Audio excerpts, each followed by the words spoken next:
Bueno, vamos a empezar con lo que es el síndrome nefrótico y el síndrome nefrítico. Mi nombre es Kiara Alessandra Ríos Villegas, soy estudiante del cuarto año de la Universidad Continental y en este día se me es grato compartir esta ponencia junto a mi compañera Lucía Guamán Yaringaño del sexto año de la misma Universidad Continental. Bueno, empezaremos. Vamos teniendo en cuenta que este repaso va relacionado a lo que es la clínica, vamos a empezar con un caso clínico. Acá nos presenta que desde hace un mes un paciente inicia con cansancio, hiporexia, asimismo se percató de orinas espumosas.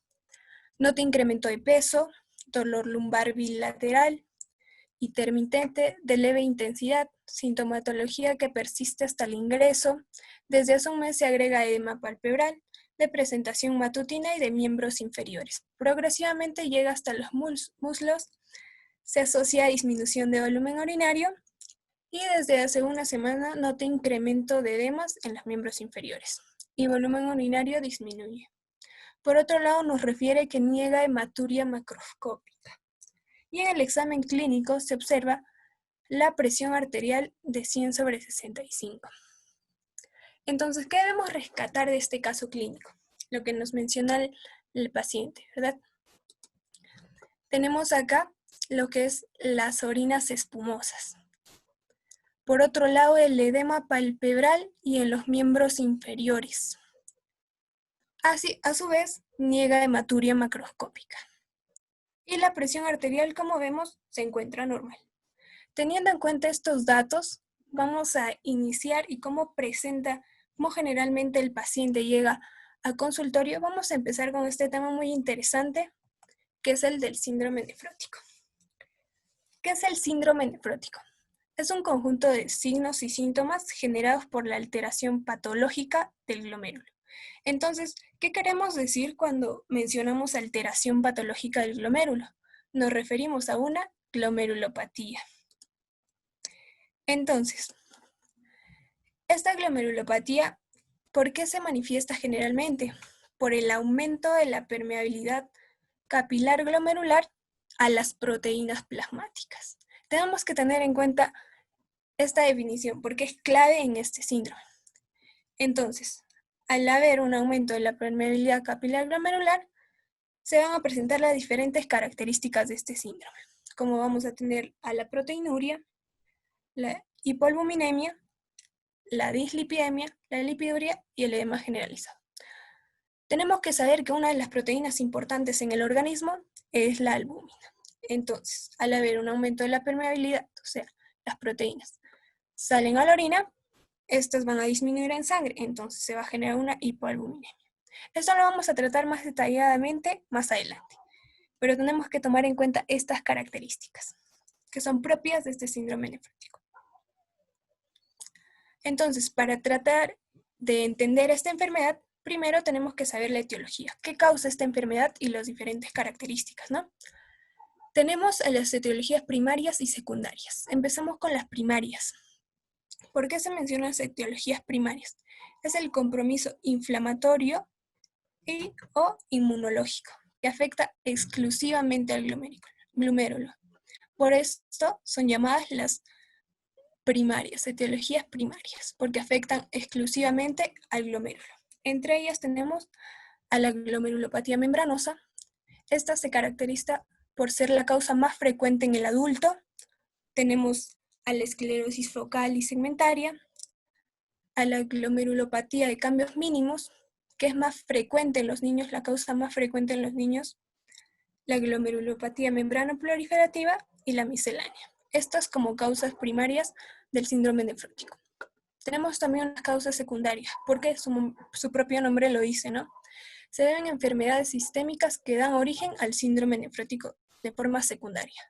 Entonces entendemos de esta que no es propia de la enfermedad. Entre estas tenemos a la amiloidosis, que es la causa más frecuente en ancianos. Entonces acá tenemos ya 3 datos muy importantes. La que sea la causa principal en los ancianos, la causa principal en los adultos y la causa principal en los niños. Teniendo en cuenta las demás etiologías secundarias tenemos el lupus, eritematoso sistémico, la diabetes, que esta se vio en aumento en estos últimos años, la vasculitis, las sales de oro y las drogas. Ahora, para poder entender en sí el síndrome nefrótico, tenemos que recordar unas partecitas del glomérulo, ¿no? Tenemos acá a la arteriola aferente, la cual después va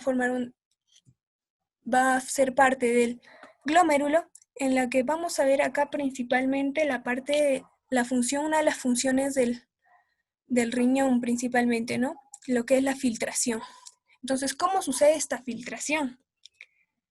Normalmente, a través de las siguientes capas que vamos a poder observar acá, que vemos acá el endotelio del vaso, la lámina basal y los pocitos, los diferentes desechos se van a filtrar, normalmente. Sin embargo, en este síndrome va a haber una alteración en esta capa. Tenemos que tomar en cuenta, además, que esta capa tiene una carga negativa. ¿Y por qué? ¿Por qué nos importa saber esto, no? Es porque las proteínas, como ya se sabe, también son de carga negativa. Entonces, carga negativa con carga negativa se va a repeler. Entonces, la proteína no va a poder filtrarse. Pero, ¿qué pasa si hay un daño a nivel de esta capa? La proteína se va a filtrar, ¿verdad? Entonces, teniendo en cuenta esto, vamos a ver lo que es la fisiopatología. Para lo que tenemos que tomar en cuenta dos especificaciones, ¿no? ¿Cuál es la proteinuria normal? ¿Cuál es el límite de la proteinuria normal en el ser humano? Generalmente se describe que la proteinuria normal puede ser puede llegar a ser menos de 150 miligramos al día o hasta 4 miligramos por metro cuadrado a la hora, esto generalmente en niños. Y una de las proteínas, como ya íbamos mencionando, más prevalente y característica es la albúmina. Esta también se elimina de manera normal por el organismo, pero sin embargo su eliminación es poca, ¿no? Como podemos observar acá, es de 30 a 300 miligramos al día. Entonces, ¿qué pasa si esto aumenta? Esto ya se genera patológico, nos va a dar a entender un fallo renal. Ahora sí, nos abocamos a lo que es la fisiopatología. Como ya íbamos viendo, se va a generar un daño a nivel de la capa de la filtración que va a generar un aumento de la permeabilidad. ¿De qué? De las proteínas. Entonces las proteínas se van a excretar, generando ¿qué? Proteinuria. ¿Cuál es la principal proteína? La albúmina. Y esta se va a eliminar, generando ¿qué? Que en la sangre esta disminuya. Ahora, al no haber las proteínas en sangre, ¿qué van a generar? Un descenso de la presión oncótica. Y ahora ustedes, para recordarles, ¿qué es la presión oncótica? La presión oncótica es una de las fuerzas que mantiene el fluido dentro de la vasculatura y esta es ejercida por proteínas del plasma sanguíneo. Entonces, si no hay proteínas, va a haber un descenso de esta presión oncótica.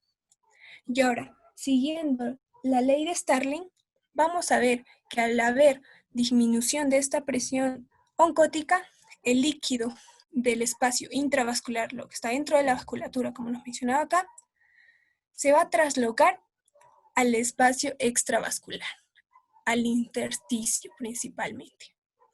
Entonces, vamos a ver que el líquido intravascular va a disminuir y esto se describe como descenso de la volemia. ¿Y qué genera nuestro cuerpo para compensar este descenso de volemia? Es el estímulo hormonal del sistema renina-angiotensina-aldosterona. ¿Qué va a generar este?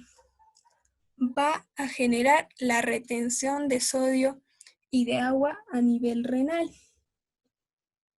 ¿Para qué? Para compensar la hipovolemia, ¿no?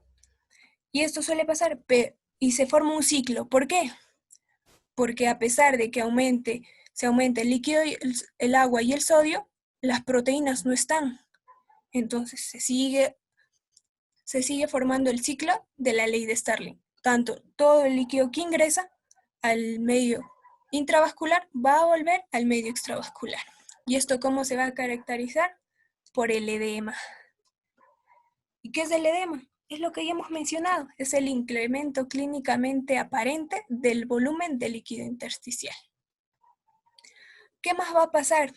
Debido a la disminución de las proteínas, como siempre nuestro cuerpo va a intentar compensar esto. Entonces, ¿qué? Se va a activar al hígado. ¿Para qué? Para que produzca proteínas. Entonces, en ese proceso, el hígado va a producir lipoproteínas también. ¿Y qué van a generar estas lipoproteínas? Van a generar un aumento del colesterol total, también del LDL, los triglicéridos, entre otros, generando así la dislipidemia, que es como descrita una de las características de este síndrome. Entonces, teniendo en cuenta esta fisiopatología, ya tenemos la clínica del paciente. Vamos a observar el edema, como ya se mencionaba, por el aumento de líquido en el espacio intersticial, el cual en la clínica se evidencia mediante el signo de Godet o de la fobia, ¿no? Como podemos observar acá en los miembros inferiores, que se da generalmente. También se puede dar, como en el caso clínico descrito, el edema palpebral que podemos observar acá. O puede haber edema a nivel del rostro, ¿no? Esta se describe como la fascia botagada, la cual generalmente se da en un edema pero ya generalizado, en una nasarca. También se va a observar santomas, los cuales van relacionados a las dislipidemias, como ya mencionábamos, por la activación del hígado. También el signo de Merkel, que se va más relacionado a la hipoalbuminemia, como se va a observar unas franjas blancas a nivel de las uñas. Doy pase a mi compañera para que pueda continuar con el tema que es el síndrome nefrótico. Chicos, buenas tardes con todos. Mi nombre es Lucía Guamán Yaringaño, estudiante de sexto año de la Universidad Continental. Y bueno, continuando con la exposición, quiero complementar a lo que mi compañera dijo sobre la clínica. Y pues quiero mostrarles esta pequeña mnemotecnia que tiene el mismo nombre, ¿no? Un nefrótico. Empezamos con la N de anasarca. La anasarca pues ya sabemos que es un edema generalizado. El embolismo también vamos a encontrar en nuestro paciente con síndrome de nefrótico. El embolismo, básicamente lo que mi compañera ya explicó, ¿no? Por la proteinuria, va a haber una disminución de la antitrombina 3. Entonces vamos a poder encontrar trombosis venosa renal, trombosis venosa profunda o hasta trombosis pulmonar. En cuanto a las infecciones, del mismo modo, la hipoproteinemia nos va a conllevar a tener una disminución de todo el sistema de complemento. Y esto pues va a ocasionar infecciones, sobre todo con agentes encapsulados como el neumococo. En cuanto a la insuficiencia renal aguda, básicamente se va a dar por una disminución del volumen plasmático. El colesterol, como ya lo mencionó mi compañera, también vamos a encontrar tubulopatías, vamos a encontrar también disminución del sodio junto con el calcio. En cuanto a cutáneas, como ya se mencionó en la imagen, las líneas de muerte también vamos a encontrarlas. Y pues también vamos a considerar la oncosis, ya que del mismo modo, con todo el proceso de la presión oncótica y la presión hidrostática, nos va a conllevar a un hidrotórax o un derrame pleural. Entonces, esto con respecto a la clínica, ¿no? Hay que tener mucho cuidado y ver que nuestro paciente esté debutando con alguno de esta sintomatología. Siguiente, por favor.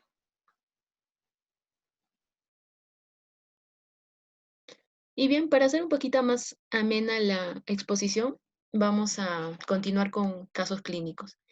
Y en este caso nos habla de un niño de 11 años de edad que presenta edema y proteinuria de más de 3,5 gramos en 24 horas. Entonces, solamente con esta línea de este caso podemos decir que ya está en un rango nefrótico. Algo que quiero que se lleven de esta clase es que para decir que ya un paciente tiene síndrome nefrótico solamente nos basta con tener la proteinuria. Más de 3,5 gramos ya es un paciente que está cursando con síndrome nefrótico. Entonces, continuamos con el caso. Dice, sospecha que este paciente ha experimentado una pérdida de polianiones en sus membranas basales glomerulares. ¿Cuál de los siguientes hallazgos confirmaría su diagnóstico? A mí por lo general me gusta leer las alternativas y descartar más o menos lo que no tiene nada que ver con el caso o lo que estoy en duda y pues me va quedando la alternativa. Entonces, no sé si a ustedes les conviene hacer esto, pero a mí me funciona. Y bien, tenemos cilindros leucocitarios, cilindros hemáticos. Más adelante les he traído un cuadro donde está específicamente cada cilindro en qué patología se ve. Así que les voy adelantando un poco. Cilindros leucocitarios se ven más o menos en pacientes que tienen infecciones. Cilindros hemáticos en el síndrome nefrítico, como ya lo vamos a ver más adelante. Y la proteinuria de Benz-Jones se ve básicamente en lo que es amiloidosis. Y como el paciente no nos refiere que tiene algún antecedente o una patología anterior, pues nos quedaría la albuminuria selectiva. Y bien, siguiente, por favor.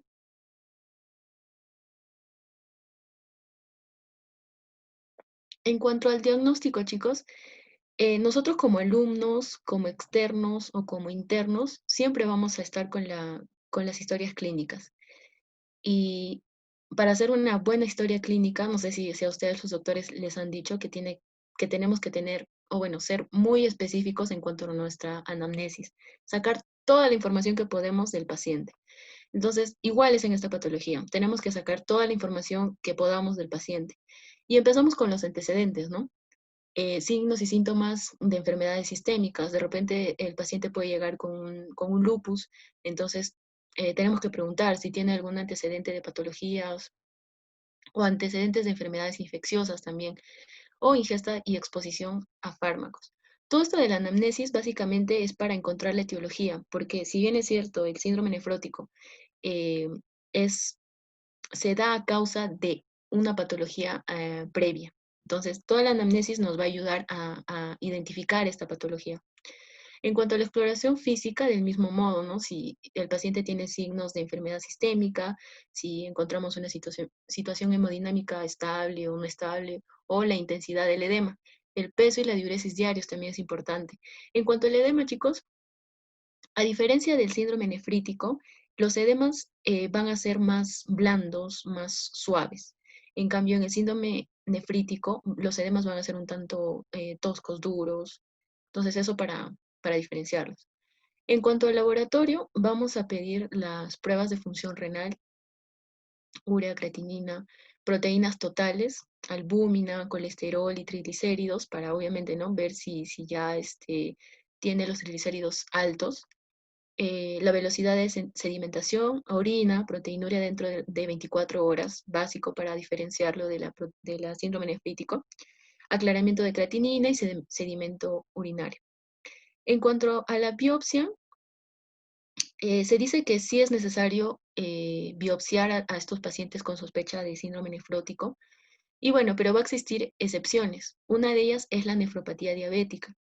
Si llega a consulta o a emergencia un pacientito que ya tiene antecedentes de tener diabetes por más de 8 años, suponiendo, no vamos a biopsiarla, ¿no? Porque ya sabemos la etiología, que es básicamente por su diabetes. Esa es una excepción. La siguiente excepción es la amiloidosis, con presencia de tejido amiloide en grasa subcutánea o mucosa rectal. Del mismo modo, si ya sabemos el antecedente de una patología que te puede causar este síndrome, entonces ya no va a ser necesario hacerle una biopsia. Otra excepción es el síndrome nefrótico en el niño con diagnóstico de nefropatía de cambios mínimos. Mm, si bien es cierto, los pacientes pediátricos usualmente toleran bien los corticoides. O sea, si a tu paciente le das tratamiento con corticoides, pues va a evolucionar bien. Ahora, el criterio para una biopsia es que tu pacientito no evolucione bien o no tenga una buena respuesta. Ahí es donde ya procedes con una biopsia. Siguiente, por favor. Y un poquito para hablar sobre las biopsias, encontré un artículo que fue publicado en 2018, donde se hizo muchas biopsias en el Hospital Nacional 2 de Mayo, en Lima, para identificar las glomerulonefritis. Siguiente, por favor. En este artículo nos menciona eh, que, si bien es cierto, la biopsia renal percutánea es uno de los procedimientos que más ha contribuido al conocimiento de las enfermedades renales, pero en nuestro país no cuenta o no se cuenta con datos actualizados sobre este tema en específico.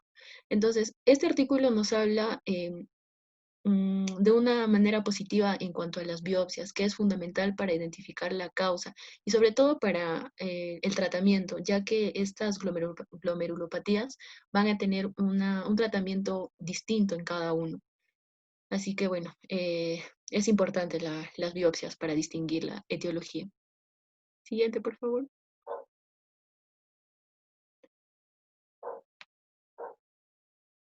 Y bien, aquí lo que les estaba mencionando hace un rato, ¿no? Que existen 6 diferentes tipos de cilindros, solamente para que se recuerden. Ahora nos interesa 2. Los voy a mencionar. El primero, que es el hialino, lo vamos a encontrar en un fracaso renal.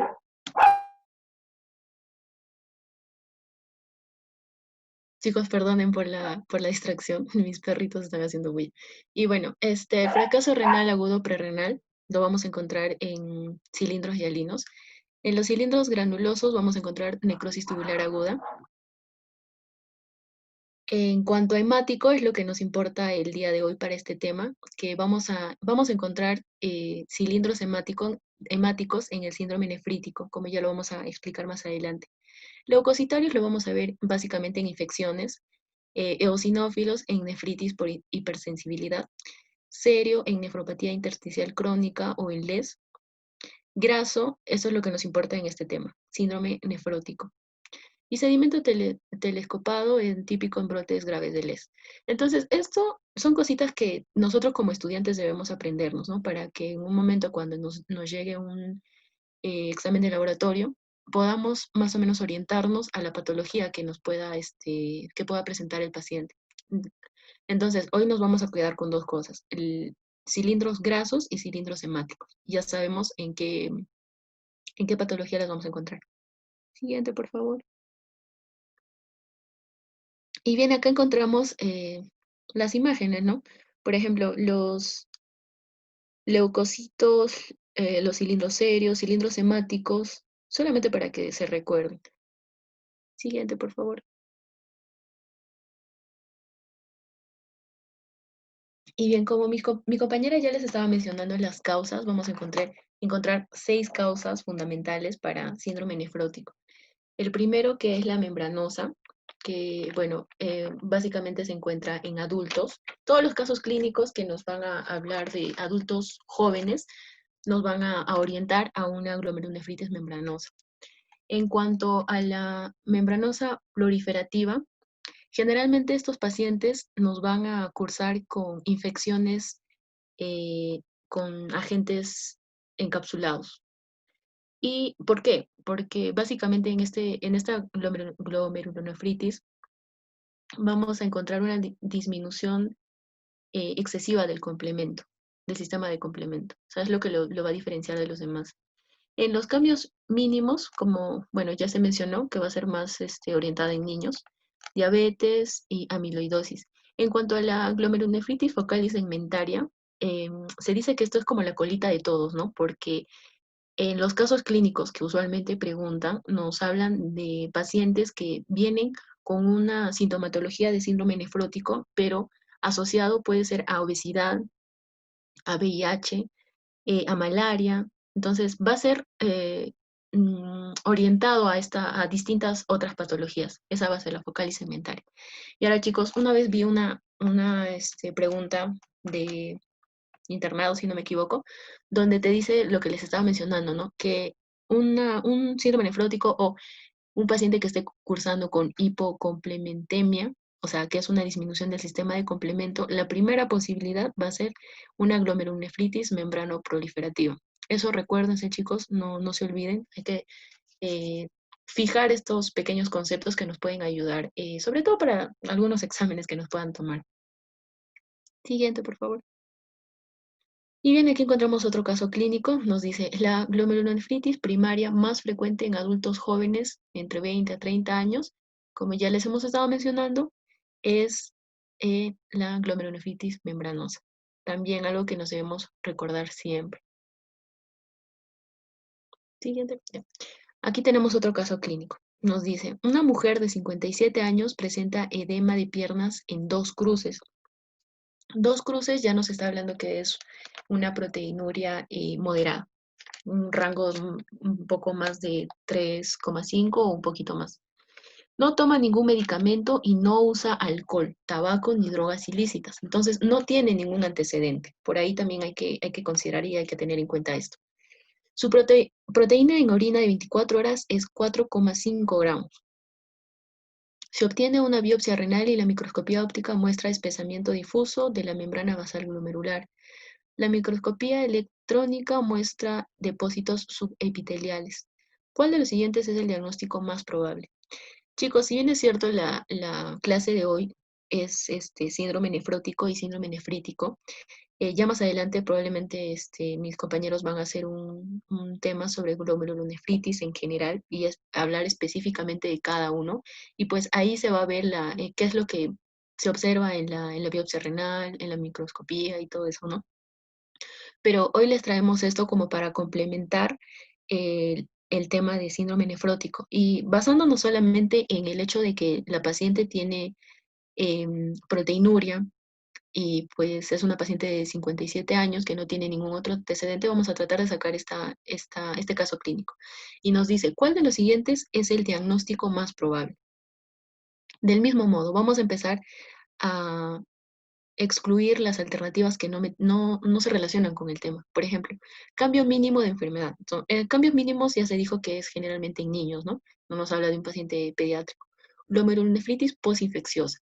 Esta glomerulonefritis se da en pacientes que han tenido aproximadamente en 2 a 4 semanas antecedentes de haber tenido una infección respiratoria o una infección del gastrointestinal.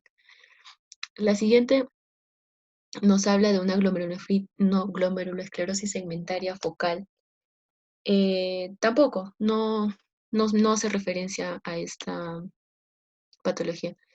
La siguiente rápidamente progresiva, como su propio nombre lo dice, es rápidamente progresiva. Estos pacientes debutan muy rápido y tienen mal pronóstico. Generalmente llegan a emergencia ya con sintomatología ya mm, más brusca.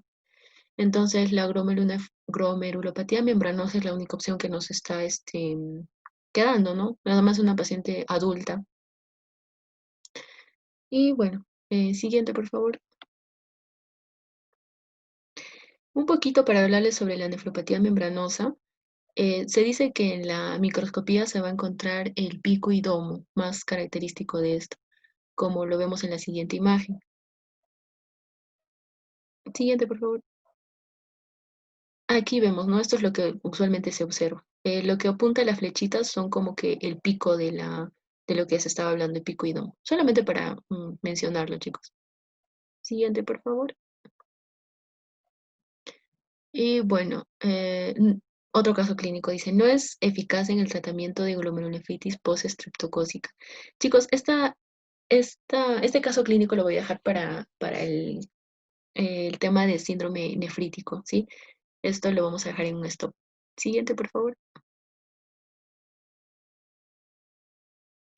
En cuanto al tratamiento, básicamente se tiene que identificar primero la causa de este síndrome nefrótico. El tratamiento es directo para la glomerulonefritis que esté ocasionándonos este síndrome nefrótico. Pero como tratamiento general vamos a tener en cuenta 5 cosas. El primero que es la dieta. Vamos a considerar restricciones en la ingesta de sodio. Aproximadamente vamos a dar a nuestro paciente de 2 a 4 gramos por día. Vamos a tener también la restricción en la ingesta de agua, ya que nuestro paciente va a estar edematizado, entonces vamos a tener esta restricción. Y hay una pregunta también que no recuerdo dónde la leí, pero creo que era para el internado. La dieta es normoproteica o hipoproteica, pero se dice básicamente también que puede ser normoproteica. En cuanto a esta dieta, se va a considerar de 0,8 a 1 gramo por kilogramo de peso al día. Y bien, lo siguiente que tenemos que tener en cuenta es el edema. Podemos utilizar una furosemida, un diurético de asa, que puede ser la furosemida en dosis crecientes. Si el paciente ya está debutando con edemas más severos, vamos a considerar un diurético intravenoso y a esto le podemos asociar 60 miligramos de furosemida. Se puede asociar a 20 a 40 gramos de albúmina cada 8 horas durante 2 o 3 días, más o menos. Y medidas posturales también que nos pueden ayudar a disminuir el edema. En cuanto a la proteinuria, también vamos a tener en cuenta la dieta que ya les mencioné y los yecas y los aras también van a funcionar bastante bien con respecto a la proteinuria. En cuanto a los niños se les maneja solamente con corticoides y depende de si evolucionan bien, pues se les puede dejar solamente con corticoides, pero si no evolucionan bien, también se les puede agregar estos yecas o estos aras. En cuanto a la hiperlipidemia, vamos a trabajar con estatinas. Vamos a tener en cuenta la pérdida de peso de estos pacientes para que haya una disminución también de todo el colesterol que hay en el cuerpo. Y las dietas, obviamente, pobres en colesterol. En cuanto a la trombosis, se puede tener una profilaxis para disminuir la trombosis. Y bueno, no está indicada de forma generalizada. Esto en realidad es algo específico de cada paciente. Se tiene que evaluar el caso del paciente. No es que a todos los pacientes les voy a dar profilaxis o nada. Esto es más específico. Se tiene que evaluar en cada paciente. Y bueno, siguiente. Bueno, esto con respecto al síndrome nefrótico, chicos. Ahora vamos a continuar con el síndrome nefrítico y para ello le doy pase a mi compañera Kiara. Bueno, chicos, continuando con el tema, vamos a hablar ahora sobre el síndrome nefrítico. Vamos a empezar con un caso clínico muy sencillo, en el cual nos narra un paciente masculino de 3 años de edad que acude a urgencias en la unidad pediátrica por presentar orina color rojo y fétida. Y sus padres lo notan más pesado de lo habitual. Alergias negadas. Entre los signos vitales tenemos al peso, la talla, la frecuencia cardíaca, la frecuencia respiratoria, la temperatura y la tensión arterial. Entonces, ¿qué tenemos de tomar en cuenta este caso clínico? Primero, ¿qué les llama la atención? Bueno, creo que es la orina color rojo y fétida, ¿no? Es lo que vamos a observar en este síndrome. Por otro lado, lo notan más pesado, entonces va a haber un aumento de la bulimia. Acá podemos observar algo más, la presión arterial, que está aumentada. Vemos que está 140/100. Entonces, teniendo en cuenta estas características de un caso clínico general que suele suceder, vamos a empezar con lo que es el síndrome nefrítico. Ahora, ¿qué es el síndrome nefrítico? Es el conjunto de signos y síntomas generados ¿por qué? Inflamación glomerular con colapso de la luz capilar. Tenemos que tomar en cuenta esto, inflamación glomerular. Ahora, ¿qué va a generar esta inflamación glomerular? Va a generar hematuria, oliguria, hipertensión arterial, proteinuria. Esta generalmente es menos de 3.5 gramos por 24 horas. Hemos visto que en el síndrome nefrótico es mayor que esta, ¿verdad? Pero en el síndrome nefrótico también se da la proteinuria, pero generalmente es menor. Y el edema. Ahora vamos a escribir cómo es que se da cada una de estas características. Cómo se da la hematuria, la oliguria, la hipertensión arterial, la proteinuria y el edema. Vamos a ver primero las etiologías. Tenemos acá a la glomerulonefritis postinfecciosa. Esta es la más característica en este síndrome. ¿Por qué se da? Por el estreptococo beta hemolítico del grupo A. ¿Esto cómo se genera? ¿Por qué nos dice postinfecciosa? Porque estaba antecedida una infección faríngea o cutánea por este ente. Entonces el paciente nos va a describir eso, ¿no? Hace unas semanas he tenido una infección faríngea o cutánea. Ahí nos puede indicar la etiología de este síndrome. Por otro lado, tenemos a la glomerulopatía por inmunoglobulina A. Tenemos en este caso al síndrome de Berger o púrpura de Henoch-Schönlein. Y tenemos también otra etiología, a la glomerulonefritis membranoproliferativa.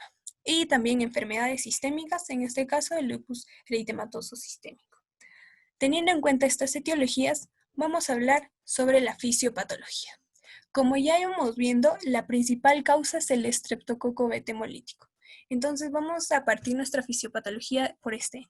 Claro, pueden ser las anteriores también, pero lo vamos a describir con esta para entrar al contexto de la fisiopatología. Entonces se va a describir como una infección antigua, ¿verdad? Una faringoamigdalitis o una infección cutánea. ¿Qué va a generar este estreptococo? Antígenos. Y el organismo va a generar anticuerpos.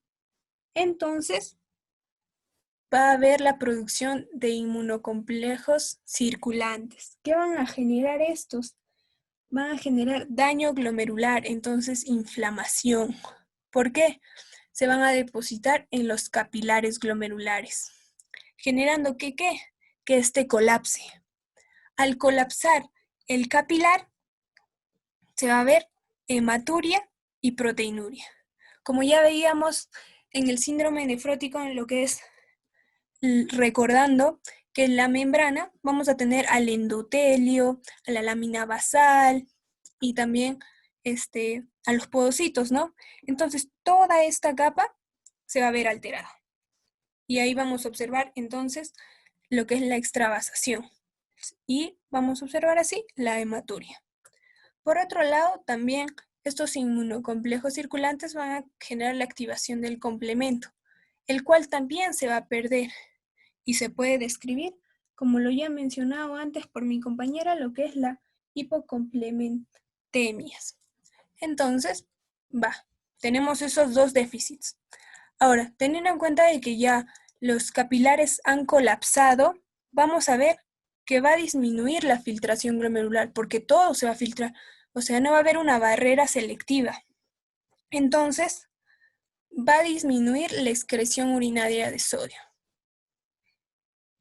Al disminuir la excreción urinaria de sodio, va a haber retención de líquidos, ¿verdad? Entonces va a haber una expansión del espacio extracelular. ¿Esto por qué? Al haber una disminución del filtrado glomerular, se va a caracterizar por la oliguria. Entonces, vamos a ver que se va a desarrollar lo que es, por otro lado, se va a activar el sistema renina-angiotensina, lo cual va a generar mayor aumento de sodio y de agua. Entonces va a potenciar lo que es la expansión del espacio extracelular, generando ¿qué? Los edemas y la sobrecarga de volumen.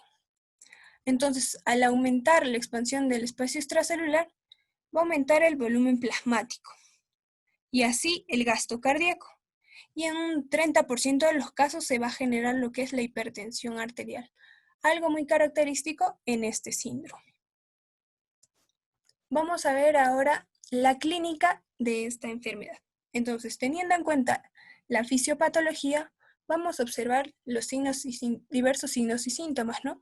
La hematuria, la cual se va a describir como orina de color rojizo o amarronado. Esta, siempre y cuando sea macroscópica, en el caso de que no se observe, una hematuria microscópica. Por otro lado, vamos a tener a la proteinuria. Ambas se van a describir como edema por parte del paciente.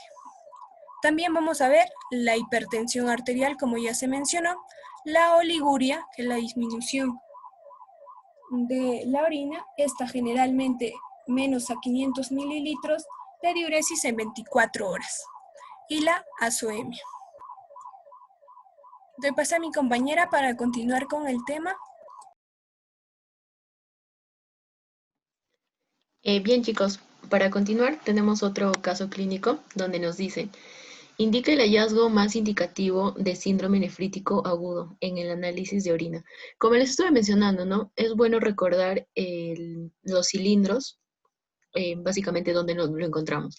Y en este caso, en el síndrome nefrítico, bueno, a ver, vamos a ir uno por uno. Cilindros hialinos lo vamos a encontrar en pacientes que han estado haciendo ejercicios muy consecutivamente. Los leucocitarios en pacientes que han tenido infecciones, hemáticos, bueno, granulosos, en otra sintomatología y lipiduria en el síndrome nefrótico. En este caso, las respuestas son los hemáticos, que es lo más característico en síndrome nefrítico. Siguiente, por favor. Y aquí tenemos otro. Mujer de 68 años, actualmente con neuropatías y retinopatías, se decide descartar complicaciones renales asociadas a la diabetes. ¿Qué hallazgos no es compatible con nefropatía diabética? Proteinuria de rango nefrótico.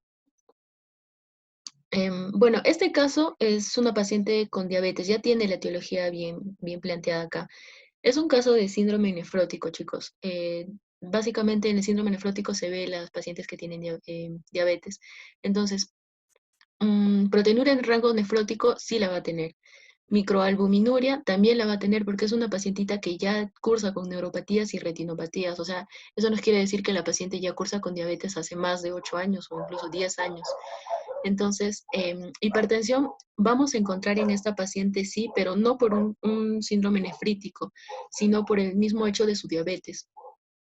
Diabetes 2 por más de 8 años, igual, como les iba mencionando, por lo de neuropatías y retinopatías, la paciente ya debe de cursar más de 8 años con diabetes. Entonces, la alternativa es que no vamos a encontrar unos cilindros eritrocitarios en orina, porque es un caso de síndrome nefrótico. Entonces, eritrocitos en orina no vamos a encontrar en este caso. Siguiente, por favor. En cuanto al diagnóstico, es muy similar al síndrome nefrótico. Igual vamos a considerar la anamnesis, vamos a buscar antecedentes de infecciones recientes o enfermedades infecciosas, o el tiempo de enfermedad también. El tiempo de enfermedad porque lo que vamos a encontrar acá es la glomerulonefritis rápidamente progresiva, así que eso es un dato bastante importante que tenemos que tener en cuenta. En cuanto a la exploración física, del mismo modo, no vamos a ver si tiene enfermedades sistémicas o situación hemodinámica, cómo está, la intensidad de los edemas, el peso, la diuresis diaria. En cuanto al laboratorio, del mismo modo, la función renal, la urea, creatinina. Acá también vamos a considerar el frotis sanguíneo, un hemograma, para ver el hematocrito, si está disminuido por la dilución o de repente ya está cursando con anemia. Albúmina, colesterol, triglicéridos, igual del mismo modo la velocidad de sedimentación, la proteinuria de 24 horas, y bueno, aclaramiento de creatinina y sedimento urinario. Siguiente, por favor. Las causas, del mismo modo, ¿no? Como ya mi compañera les estaba mencionando. Las agudas post-estreptocócicas básicamente va a ser el antecedente de esta glomerulonefritis es que va a haber un pacientito que va a llegar con antecedentes de infección del tracto, bueno, de infección respiratoria superior o alta. Las rápidamente progresivas, el mismo modo. Estas glomerulonefritis tienen no tienen buen pronóstico. Siempre están como que van a necesitar diálisis. Las proliferativas difusas son más comunes en lupus. Y la IgA o la de Berger, bueno, que es la más común a nivel mundial, vamos a encontrar orina con sangre, pero al día siguiente va a estar tranquilo el paciente. Generalmente pues vienen pacientes a emergencia refiriendo que tienen orinas con sangre, ¿no? Pero va a ser esporádico, no es algo que va a ser consecutivo ni que hayas presentado esa sintomatología por más de una semana, sino es así, esporádico. Siguiente, por favor. Y bien, aquí tenemos otro caso clínico donde nos dice, varón de 20 años que acude a urgencias por orina oscura de menos de 24 horas de evolución. Es diagnosticado de una patología glomerular. Lo probable es que se trate de lo que les estaba mencionando, ¿no? Ya aquí la respuesta es la por IgA o la de Berger. ¿Qué es así? Básicamente el paciente se va a presentar así, un cuadro de 24 horas con orinas oscuras o con sangre. Y bueno, para recordar, ante un paciente que presenta hematuria macroscópica recidivante en brotes, en el contexto de faringitis sin latencia y con complemento normal, se debe pensar en una nefropatía IgA. Del mismo modo también no debemos confundirnos porque aquí, como bien lo dice, el paciente también puede cursar con una faringitis y lo podemos confundir quizá con una postestreptocócica. Pero, como les digo, Las orinas oscuras solamente se van a tener aproximadamente 24 horas. Y bien, siguiente, por favor.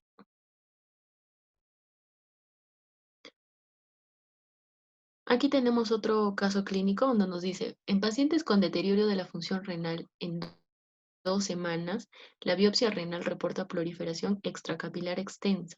Estaremos ante. Como ya nos dice, ¿no? Es un deterioro de la función renal en 2 semanas, o sea, es demasiado rápido. Como su nombre mismo lo dice, es una glomerulonefritis rápidamente progresiva, porque es la única que evoluciona así, en 2 semanas aproximadamente. O sea, y como les digo, esta glomerulonefritis eh, es de pronóstico muy malo. Generalmente va a necesitar diálisis. Siguiente, por favor. En cuanto al tratamiento, chicos, bueno, básicamente es también similar al síndrome nefrótico, pero el manejo en realidad implica la búsqueda y tratamiento de la enfermedad subyacente, o sea, lo que les iba diciendo, la etiología es la que manda. Y bueno, el manejo general es básicamente del fracaso renal, con soporte hidroelectrolítico, diuréticos y la valoración de la necesidad de diálisis urgente. Entonces, no hay mucho que ahondar acá para el tratamiento del síndrome nefrítico. Bueno, chicos, eso sería todo. Espero que la ponencia haya sido de su agrado y que pues mi compañera y yo nos hayamos dejado entender.